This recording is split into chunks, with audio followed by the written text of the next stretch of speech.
சரி, இப்போ நீங்கள் உங்களோட பேரை எழுதுங்க. அந்த பேரில் குறிலுக்கு எவ்வளோ மாத்திரை, நெடிலுக்கு எவ்வளோ மாத்திரை, அதுக்கப்புறம் ஆயுத எழுத்து வந்தால் அதுக்கு எவ்வளோ மாத்திரை அப்படின்னு நீங்கள் மெய்யெழுத்துக்கு எவ்வளோ மாத்திரை அப்படின்னு பிரித்து போட்டு உங்களுடைய பெயருக்கு எத்தனை மாத்திரை அளவு பெறுது அப்படின்னு சொல்லுங்கள் பார்க்கலாம். இங்கே உதாரணம் பாருங்கள்.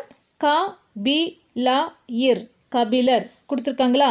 கா என்பது குறில் எழுத்து ஒரு மாத்திரை, பி என்பது குறில் எழுத்து ஒரு மாத்திரை, லா என்பது குறில் எழுத்து ஒரு மாத்திரை, இர் என்பது மெய் எழுத்து அரை மாத்திரை.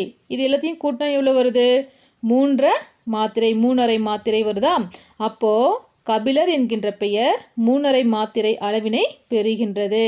அதே மாதிரி நீங்கள் உங்களுடைய பெயரை எழுதி பார்த்து உங்களுடைய பெயருக்கான மாத்திரை அளவுகள் எவ்வளோ வருது அப்படின்னு சோதித்து பாருங்கள். நன்றி.